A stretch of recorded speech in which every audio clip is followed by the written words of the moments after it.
بسم الله الرحمن الرحيم. زي ما وعدناكم اننا نرجع بعد ما المباراة تخلص ونحلل اللقاء بين محاربات الصحراء سيدات الجزائر ونسور قرطاج المنتخب التونسي للسيدات. وزي ما توقعنا المباراة الأول انتهت بالتعادل 0-0 وكانت بره التوقعات. بس زي ما بدأنا المباراة بدأت بحذر بين الفريقين. بدأت محاربات الجزائر تبدأ تسيطر على المباراة واحدة بواحدة لحد ما تحكموا في اللقاء. وفي أول 10 دقائق نسبة الاستحواذ لحوالي 66% للمنتخب الجزائري مقابل 34 للمنتخب التونسي. ما كانش فيه فرص حقيقية للفريقين. في الدقيقة 11 تمريرة طورية للاعبات الجزائر استلمتها المهاجم وسددتها بس ما عملتش خطورة على المرمى. وفي الدقيقة 18 التونسيات بتحاول ترد على الجزائريات بهجمة مرتدة سريعة، برضه ما وصلتش انها تكون هجمة خطيرة. اللعب انحصر في نص الملعب بين الفريقين مع استحواذ عالي للجزائريات. وفي الدقيقة 32 المدرب التونسي بدأ يعمل تغيير عشان يبدأ يرجع الاستحواذ، لكن الاستحواذ فضل للجزائريات. وفي الدقيقة 43 محاولة جزائرية من تسديدة من بره منطقة الجزاء بس برضه ما شكلتش خطورة تذكر.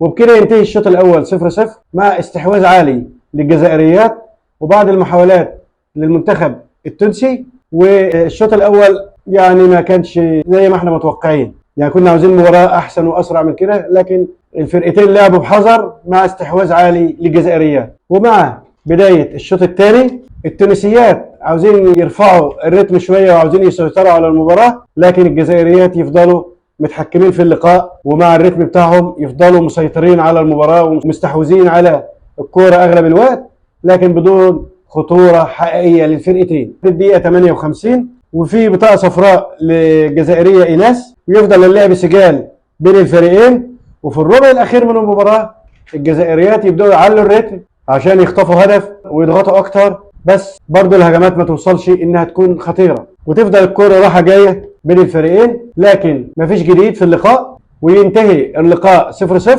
مع استحواذ كبير للجزائريات. ونقدر نقول النسبة والأرقام والإحصائيات بتاعت المباراة: استحواذ الجزائريات حوالي 70% مع 11 تسديدة منها 5 على المرمى، 7 كورنر، 1 كارت أصفر، والتصديات للحارس 1. والتونسيات الاستحواذ حوالي 30% مع 4 تسديدات منها 1 على المرمى و4 ركنيات وكارت أصفر 1، وتصديات الحارس 5.